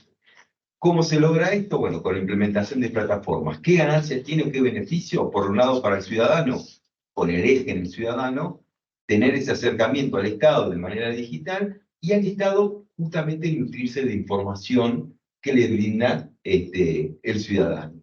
Y esa información que le brinda el ciudadano impacta justamente en los resultados de las políticas públicas, ¿no? Entonces, una anécdota que te comentaba, durante pandemia, uno de los ministerios en Argentina propone una política pública para alcanzar subsidios a gente agricultora y de menores recursos, pero bueno, obviamente que por la pandemia necesitaban seguir teniendo su producción, y bueno, se brindaron unos subsidios. Esa política pública se implementa a través de un trámite digital. Ese trámite digital, la gente podía volcar su información para obtener ese subsidio a través de las plataformas, Y lo que lográbamos era ver de manera prácticamente online o en tiempo real cómo se iba desarrollando esa política pública, ¿no? En todo el territorio argentino. El ministro que había propuesto esa política pública lo que podía ver es, a partir de consumir justamente esos datos, la información de cómo se iba desarrollando su política pública y ver cómo iba alcanzando los resultados.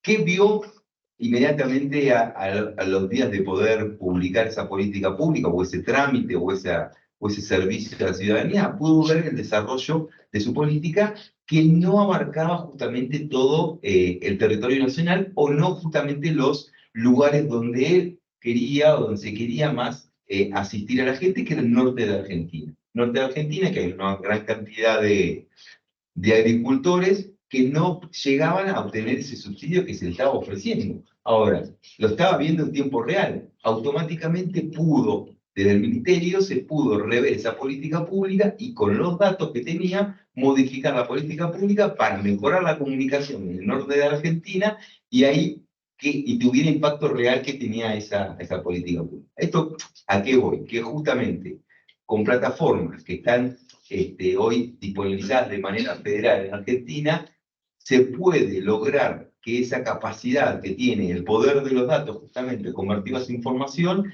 y rápidamente tener resultados o modificar los resultados que se quieren obtener para que tenga justamente el éxito que tiene que tener la política pública.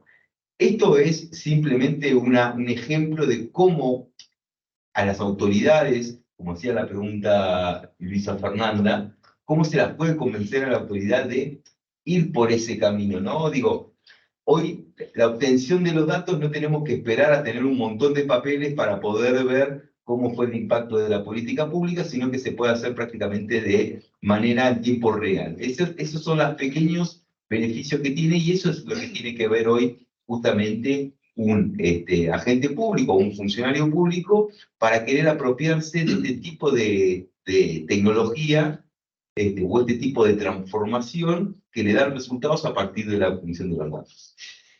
Pues clarísimo, muchísimas gracias. Yo, antes de continuar con nuestros otros invitados, quisiera preguntarte algo. En este ejercicio, digamos, y en si tú pudieras decir los 3 retos más importantes que ustedes tuvieron que abordar para obtener este mayor valor de datos. Ya nos mencionaste, por ejemplo, lo que estaba sucediendo en la zona norte. ¿Cómo resumirías esos 3 retos más grandes que superaron y que hoy tienen una gestión de datos adecuada para las ciudades inteligentes? Sí, para llevar adelante una transformación pública digital como la llevamos, como se está llevando hoy en este programa nacional que se lleva en Argentina, yo creo que hay 3 o 4 puntos o 5 puntos que hay que tener en cuenta para tener justamente el poder de esa información que pueden manejar los estados a partir de esta transformación digital. Por empezar, tenemos que pensar en la gobernanza de este tipo de proyectos, ¿no? Donde aplicamos la gobernanza del desarrollo de esta transformación digital. Digo, si nosotros la ponemos en las cabezas de la institución, el organismo, el municipio, la alcaldía, va a ser una bajada de línea que va a tener ese proyecto en particular y le va a dar una potencia en particular. Lo segundo que tenemos que tener en cuenta, y como somos estados y nos regimos por normas, es el cambio normativo, ¿no? Porque este tipo de transformaciones digitales va a requerir un cambio normativo. No es lo mismo generar un expediente en papel que generar un expediente digital, ¿no? ¿Cuál es la normatividad que va asociada a esa? La firma digital, por ejemplo, que le da el mismo valor jurídico que una firma hológrafa. Bueno, justamente todo ese cambio normativo. Como tercer punto, y para mí es uno de los puntos fundamentales, es la gestión del cambio cultural, ¿no? Cómo los agentes públicos, primero, se apropian de este tipo de transformaciones digitales que se llevan adelante, y segundo, cómo también el ciudadano se apropia de este tipo de servicios digitales que le brinda el Estado. El tercer punto justamente es cómo marcamos esos servicios digitales que tienen que estar, como bien decías en la presentación anterior, orientados al ciudadano, ¿no? Pensando en el ciudadano. Nosotros tenemos que pensar en un Estado que esté un Estado como plataforma, pensar en los servicios en digital, los servicios al público, pero pensarlos justamente como centro ciudadano. Y por último, si queremos ver estos 4 o 5 puntos que decíamos, por último la tecnología. ¿Qué tecnología vamos a aplicar, no? Porque la tecnología es algo que está disponible. Hoy tenemos plataformas que se desarrollan de esta manera u otra. Mañana vamos a tener plataformas como blockchain que están más disponibilizadas. Dentro de 2 años vamos a tener plataformas como Meta que van a estar, todo el metaverso que va a estar mucho más desarrollado, pero no tenemos que pensar en la tecnología. Yo creo que de los puntos principales, lo último es la tecnología está y está para usarse, ¿no? Entonces, a partir de ahí, podemos pensar en un proyecto de transformación digital basado en datos que nos den esos buenos resultados que estamos teniendo. Muchísimas gracias. Voy a continuar primero con nuestros invitados, digamos, de fuera, luego los de la casa. Entonces, Luis Alberto, me gustaría preguntarte, ¿cómo ves tú la gestión de datos enfocada en los sistemas de transporte para la optimización de flotas de buses eléctricos, que es algo que en este momento en Colombia se está abordando? ¿Cómo lo ves tú? Hola, muy buenas tardes, noches aquí. Ya madrugada un poco ya.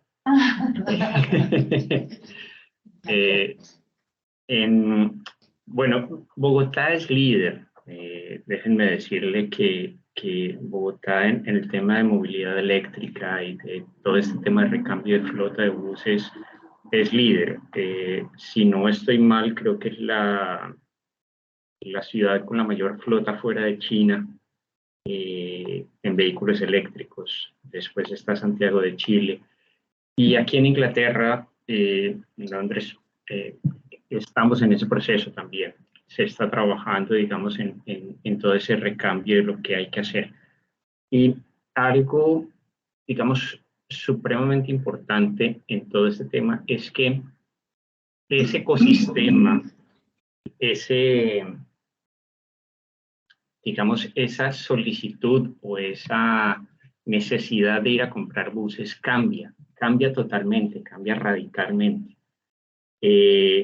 Anteriormente, para un bus diésel, pues simplemente se iba al concesionario, era como ir a comprar tu carro, normal. Yo necesito un bus con estas necesidades, capacidad de pasajeros y una autonomía, no había ningún problema de 500 o 600 kilómetros.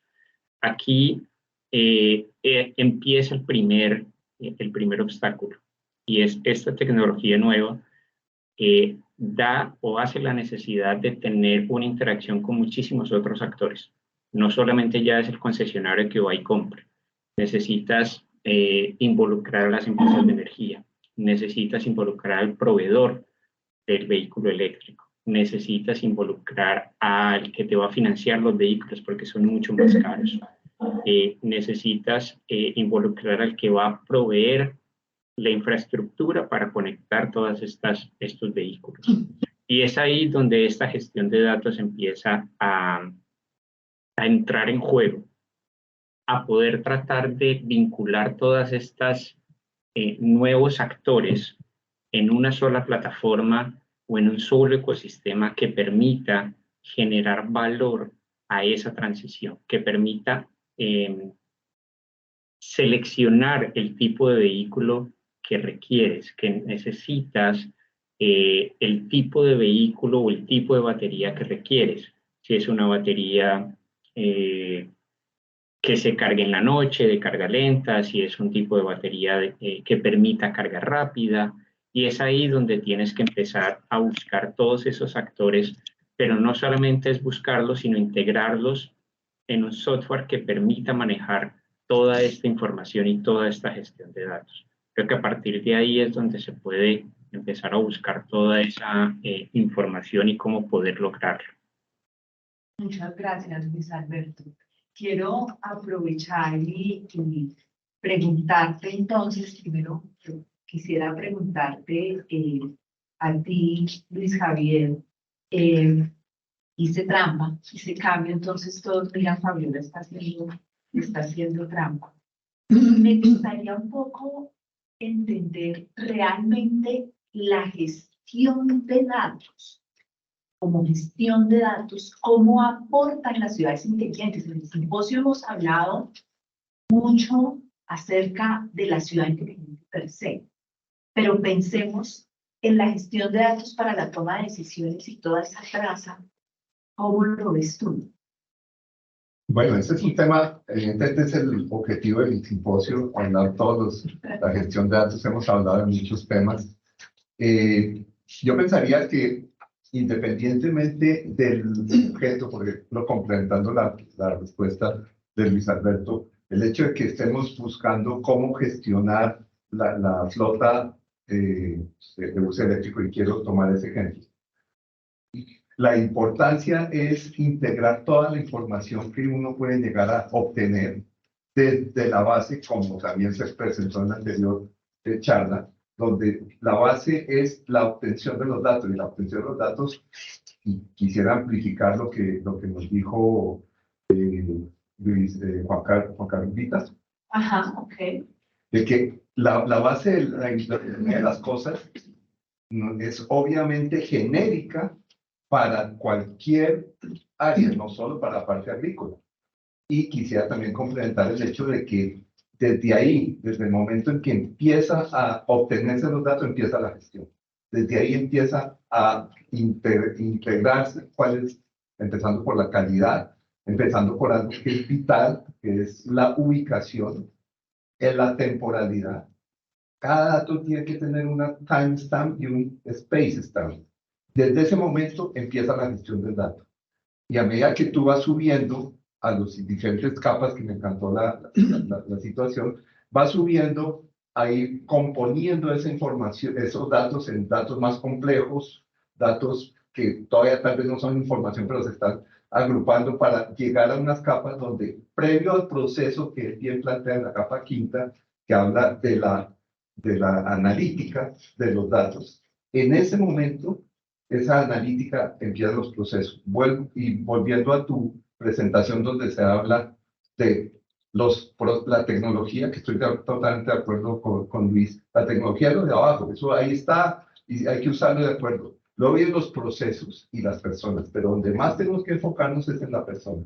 Cuando va llegando a la capa quinta, donde están todos esos datos ya como, no son los raw data que hablan, sino que están ya estructurados en cierta manera en datos más complejos, previos a convertirse en información, ahí es donde viene lo que está, digamos, evolucionando en este momento la informática, y es cómo esos datos son automatizados por medio de situaciones como pueden ser los robots de datos, como los RPAs, pero también ahí viene una capa que o un proceso que no se distinguió muy bien en eso, y que sí vale la pena destacar, es todo lo que es la aplicación de la inteligencia artificial en sus diferentes niveles, para que esos datos sean más asequibles a la persona. Nosotros vimos ahí una cantidad de monitores, etcétera. Cuando subimos a esos niveles, tenemos que empezar a pensar en situaciones en las cuales los datos son, primero, emitidos por medio de voz y recibidos por medio de voz, que es la interfase natural del ser humano. Y si a eso le agregamos toda la parte visual, no solo de los reportes, las barras, etcétera, que por sí ya lo tienen todos los scorecards y todo, entonces tendrían que generarse unas imágenes cada vez más completas para poder lograr eso. Y la gestión de los datos vendría cómo gobernar todo eso, cómo orquestar todos esos diferentes estados de esos datos a ese objetivo final, que es cómo la persona, que es el ciudadano, está obteniendo la información, cómo la está obteniendo de una manera más natural, que no sea solo un punto, una alarma, sino algo más. Las alarmas, por ejemplo, una alarma de incendio, suena una sirena, como lo decían, yo me ponía a pensar, esa sirena, ¿qué me puede decir? Que va a llover, que está cayendo un rayo, que se va a una inundación, que hay un incendio. No, es que las alarmas pueden empezar a decir, hay un incendio, o es utilizar ya las tecnologías para algo mucho más humano y que la interfaz se mejore. Entonces, la gestión viene escalándose. Muchísimas gracias, Luis Javier. Perdona si puedo aportar algo también ahí. Y es importante ese tema de alarmas, por ejemplo, en el tema de vehículos eléctricos, es supremamente importante. ¿Por qué? Porque, por ejemplo, en el tema de las baterías, la batería está relacionada con la autonomía del vehículo. Y es importante poder generar una alarma, por ejemplo, a través de todos estos datos y de toda la información que se tiene, y a través de los modelos predictivos, se va a saber, por ejemplo, si tiene el 25% de batería el vehículo, si va a poder terminar el recorrido que tiene o la tarea que tiene asignada ese vehículo. Y si no, la persona en el centro de control tiene que tomar la decisión de mandar el vehículo a un sitio donde pueda cambiar el vehículo por otro, si no va a alcanzar la batería para terminar su recorrido. Y ese tipo de alarmas son necesarias, pero ese tipo, tratando de hacérselas mucho más fácil también a la persona que tiene a cargo esa operación. Imagínate tener 1000 buses en una operación y estar pendiente de todo eso. Entonces, para reforzar un poco el comentario que hacían hace un momento. Muchas gracias, Luis Alberto. Súper clara la intervención. Y Marco, en una frase prácticamente, quisiera que fuéramos con algo bien sintetizado. ¿Cómo se manejarían los flujos de datos, información y conocimiento en un entorno multisectorial en las ciudades inteligentes? Buena pregunta. Creo que yo lo llamaría un ecosistema digital inteligente. ¿Sí? Creo que es un punto importante. Estuvimos mirando realmente la evolución de la generación y preservación de valor, digamos, en los ecosistemas, o sea, lo que hemos ido evolucionando a través en los pasos de, digamos, de productos, luego de servicios, y luego entramos a un modelo donde había plataformas, como lo que estamos viviendo ahorita, y vamos a un modelo de ecosistemas donde el valor, ¿cierto?, va a fluir entre los diferentes realizadores, habilitadores y orquestadores, ¿sí? Porque se van a configurar de acuerdo a los diferentes modelos de negocio y los diferentes ambientes sectoriales que están involucrados y gubernamentales, ¿sí?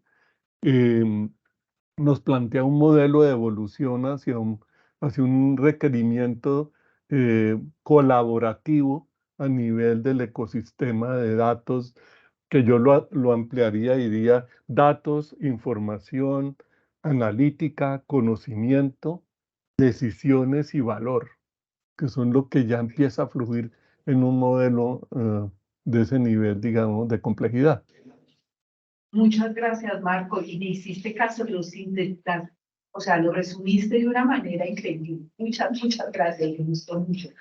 Luis, para terminar, a mí me gustaría preguntarte algo, y es, ustedes tienen una experiencia muy buena en Argentina. En Colombia hay avances al respecto. No es que no los tengamos, hemos logrado avances importantes, pero digamos que ustedes en el ejercicio, tú siendo partícipe, ¿qué nos recomendarías particularmente en gestión de datos para ciudades inteligentes? No sencillamente de ciudades inteligentes, sino en gestión de datos. Tú dijeras, yo les recomiendo arranquen por acá o continúen por acá, y tú ya conoces Colombia, tú estás acá desde el año pasado. A ver, Argentina hoy por hoy tiene lo que es el Poder Ejecutivo Nacional 100% digitalizado, ¿no? Toda la gestión de los datos y la gestión de la información está centralizada, y el Poder Ejecutivo Nacional está 100% digitalizado. Hoy el expediente en papel no existe, ¿no?, en el Ejecutivo Nacional. Esa misma experiencia, a través de este programa de transformación digital que les comentaba, se replica en los distintos municipios que han querido justamente avanzar en su gestión digital de la información. Hoy alcanza 184 municipios que han adoptado este programa. Creo que de las 24 provincias hay 15 que ya están implementadas. Bueno, cada uno maneja hoy su ecosistema digital de datos. Ese ecosistema digital de datos tiene como eje central la gobernanza de esa información, ¿no? ¿Quién gobierna esa información y cómo esa información luego se convierte en una fuente auténtica de datos? Esa gobernanza de esa información es lo que luego se permite compartir justamente la información e interactuar entre los distintos gobiernos con la información, y se conformó en Argentina lo que se llama el EDI, el Ecosistema Digital de Integrabilidad. ¿Y por qué no interoperabilidad y sí integrabilidad? Bueno, no existe la palabra integrabilidad como tal, ¿no? Pero bueno, es la definición que se tomó, porque no solamente se interoperan datos, sino que además se le da seguridad y trazabilidad al dato que se está interoperando. Por eso se habla de un dato íntegro.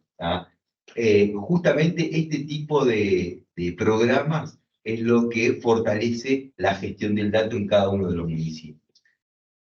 ¿Qué yo podría acompañar en lo que es Colombia hoy? Bueno, de hecho, desde la Embajada estamos colaborando con el Departamento Nacional de Planeación, que está llevando adelante hoy una estrategia para llevar no solamente al Estado Nacional, sino que también a las alcaldías una estrategia similar de datos. Bueno, justamente es lo que te decía, la gobernanza, la gestión del cambio y cómo priorizar justamente que ese resultado tenga impacto en la ciudadanía. Y que sea el ser humano es el centro justamente de aplicar este tipo de tecnología. Entonces, no pensar en el ciudadano, sino incorporarlo al ciudadano en este desarrollo de plataformas o este desarrollo de uso de datos o de gestión de datos. Muchas gracias, Luis. Con esto cerramos nuestro panel. Les agradecemos muchísimo a nuestros invitados. Creo que hay unas dos preguntas. Hay dos preguntas en el chat. Bien, fuiste súper bien. Pero hay unas preguntas de la gente. Bueno, perfecto. Nos Dale. pregunta Juan Carlos Jerez. Para los países de la región que compartimos muchos problemas y comportamientos políticos, ¿cómo generar desde la academia y el sector privado evidencias que muestran al gobierno el valor de tener datos gobernados y de buena calidad de los ciudadanos, que respalden las políticas y programas de gobierno en momentos críticos como pandemias o situaciones críticas, o simplemente la aplicación de programas de gobiernos como subsidios? Me atrevo a contestarlo. Dale. Digo, porque tengo de decir algo. A ver, creo que nombró algo que es muy importante, y creo que en tu presentación también lo decías. No es solamente, por lo menos, no es solamente la gestión de datos desde un Estado o de un gobierno. Digo, acá tenemos que pensar en que hay todo un ecosistema que está conformado por la academia, por las organizaciones civiles, por el Estado, obviamente, y por el sector privado y por los ciudadanos. Son 5 aristas que por ahí tenemos que tener presente, y que la gobernanza de los datos en realidad está en cada uno hoy. Por eso hablaba lo de la fuente auténtica de datos. Años atrás pensábamos en un conjunto de datos centralizados, ¿no? Y era el gobierno quizás el que tenía el mayor poder, de la gestión de los datos. Hoy la gestión de los datos se divide entre todos los actores, ¿no? Y para eso existe el ecosistema de integrabilidad, como le decimos nosotros en Argentina, o interoperar justamente con esos datos. Yo creo que desde la academia y el sector privado pueden profundizar ese ecosistema de interoperabilidad de datos con el Estado, ¿no? Pero nunca ninguno de estos actores que esté por sí solo interactuando, ¿tá? Digo, creo que el conjunto de todos los actores es fundamental para que la explosión o el desarrollo de la gestión de datos sea efectiva. Muchas gracias, Luis. ¿Tú ibas a agregar algo? Pues básicamente comentar el hecho de que desde el punto de vista teórico está perfecto, desde el punto de vista práctico, como mencionando de la pandemia, realmente todos los países, y Colombia no es una excepción, tienen unos niveles de automatización, de digitalización que han servido, y que lo que hay que hacer a veces es tener esas situaciones críticas como la pandemia para acelerar esa integración de datos y existen. Entonces, yo lo que pensaría es que todos nuestros países, con sus recursos escasos, lo que tienen que buscar es cómo utilizar lo que ya tenemos de diferentes maneras. Por ejemplo, en Colombia tenemos la carpeta digital que viene construyéndose desde hace varios años aquí en el país y existe, y ahí está. Entonces, hay que acelerarlo de acuerdo a las necesidades y prioridades de cada gobierno. Cada gobierno tiene unas prioridades diferentes por diferentes motivos.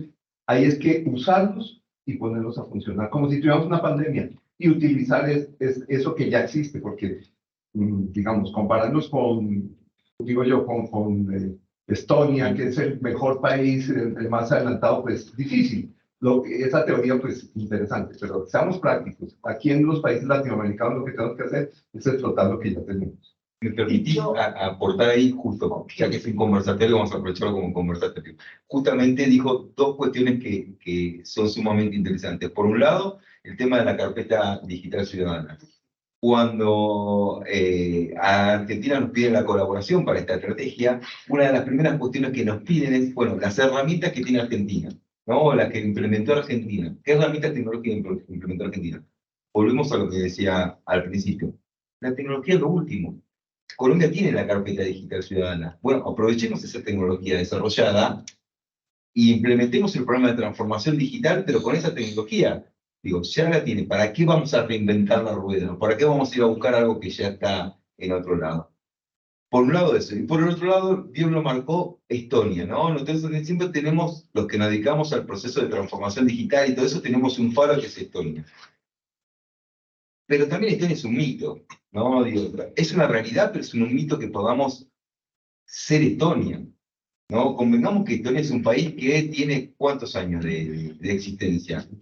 15 años, 20 años tendrá ya, la verdad que no sé, pero no más de 20 años. Estonia no es un país federal, es decir, es un solo gobierno, es un gobierno único, es un estado único. Estonia nació país digital. Nosotros tenemos ¿cuántos años de historia de burocracia? Que no estoy hablando mal de la burocracia, sino que estoy hablando bien de la burocracia. ¿Cuántos años de papel tenemos? ¿Cuántos años? Digo, no podemos compararlo con Estonia o tratar de ser Estonia. Sí podemos tomar las mejores prácticas que tiene Estonia, pero no tratar de lograr ser Estonia porque no lo somos. No lo vamos a hacer nunca. Tenemos mucha más historia, mucho más camino recorrido y otra idiosincrasia completamente distinta. Ok, muchas gracias.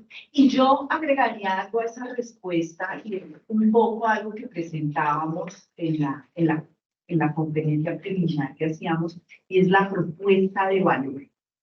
Cuando yo pienso en la academia, la propuesta de valor de la academia está orientada a generar conocimiento y divulgar ese conocimiento, a incorporar a una serie de personas, estudiantes, industria, etcétera, en esa generación de conocimiento y en esa divulgación, ¿cierto? Las universidades, en el caso colombiano, estamos todas ya trabajando en el tema de una u otra manera, porque hoy estamos acá en la escuela, hace poco estaba el externado, hay otros temas que está haciendo la Javeriana, en fin, seguramente tenemos que trabajar un poco más de la mano. Pero el otro actor que tenemos que involucrar para que llegue al gobierno es el sector privado. Y nos tenemos que acordar que el sector privado se va a mover también por una propuesta, ¿no? Por entender en un momento dado que no es una fundación sin ánimo de lucro, que es una empresa, o sea, el sector privado tiene ánimo de lucro, ¿cierto? ¿Cómo logramos que logren esa propuesta de valor beneficiar a la comunidad, sabiendo su objetivo, pues, en la vida, que es esa, digamos, definición de ánimo de lucro? Entonces tenemos que volver los datos, en este caso, porque yo quiero referirme a la gestión de datos, al gobierno de datos, lo suficientemente atractivo en las ciudades inteligentes, que logre que la academia esté en esa investigación, esté generando conocimiento, que el sector privado pueda ayudar a la comunidad logrando sus resultados, y que entonces casi que llegamos diciéndole todos al gobierno, venga, es que estamos logrando nuestros objetivos. Usted quería mejorar la vida de la comunidad, estamos hablando, estamos uniéndonos y estamos trabajando en forma colaborativa. Yo agregaría eso. Juan Pablo, faltaba una pregunta, ¿no? Sí, tenemos una pregunta de Ricardo Pacheco. En tiempos de cambio climático, ¿consideran importante, factible e imprescindible para la gobernanza de datos y la calidad de los mismos herramientas como la inteligencia artificial, el metaverso y la ciberseguridad de datos como ecosistema digital para la humanidad en el mundo de hoy?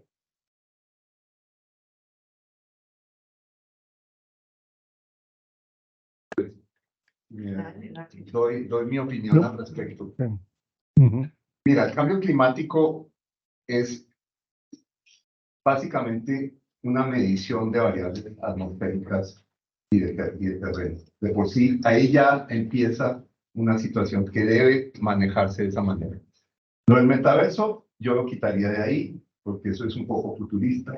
Lo que sí pondría ya a manejar es acelerar los modelos de analítica predictiva y prescriptiva con base en esos datos ambientales para identificar zonalmente, y vuelvo a la importancia del tiempo y del espacio en esos datos, para poder identificar las evoluciones positivas o negativas en microsectores y su influencia en macrosectores en lo que es el planeta.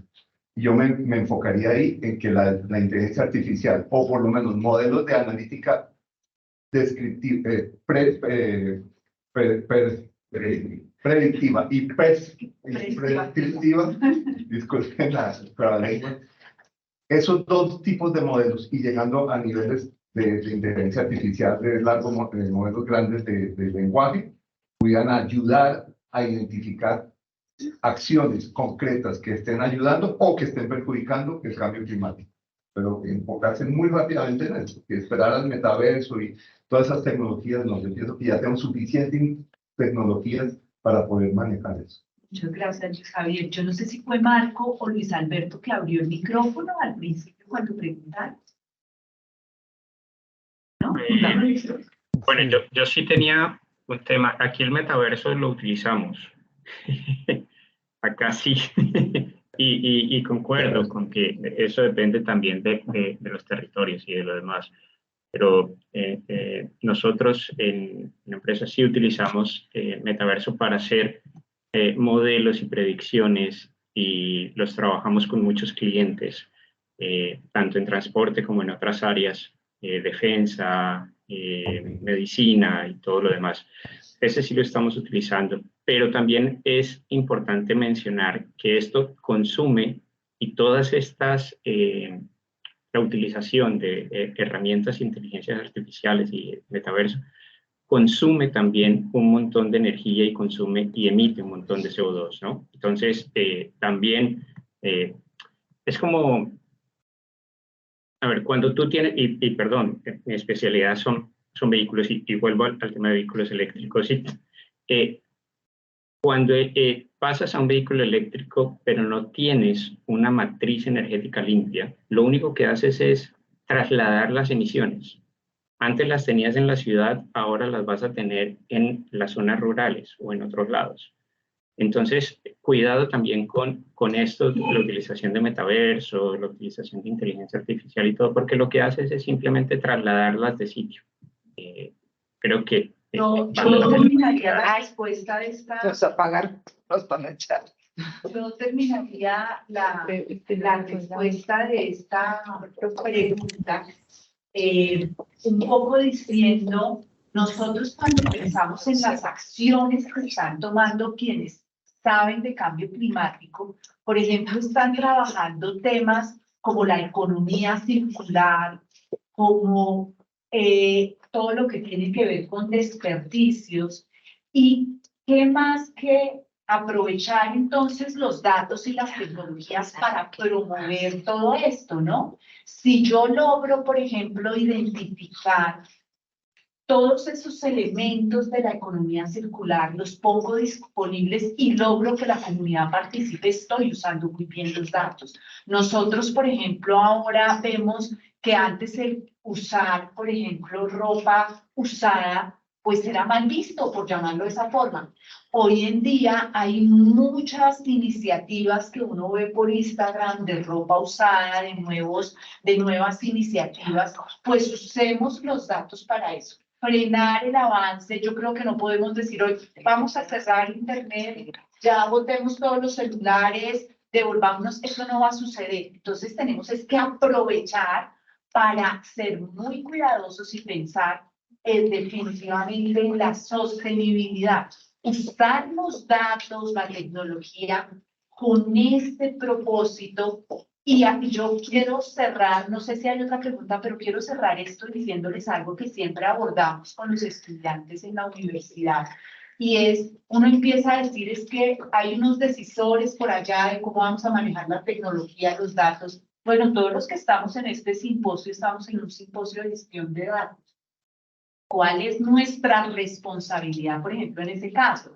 ¿Cómo vamos a usar los datos para lograr que ese cambio climático, no sé si se pueda frenar, se disminuya, no incremente? Entonces nosotros, todos los que estamos acá y los que están conectados, tenemos una responsabilidad al respecto.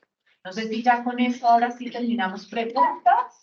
Pues nos dieron como muchos agradecimientos, que muy bueno, y nos quedaron 2 preguntas que las vamos a responder por chat. Sí. Muchísimas gracias a todos los que se conectaron, todos los que se hicieron el esfuerzo de finalmente hay 38, todavía quedan 38. Estuvieron, muchas gracias a los que ya se conectaron, teníamos muchos más hace un ratico. Sí. Muchas gracias por acompañarnos y nos vemos pronto. Gracias. Fue un día muy movido. Muchas gracias.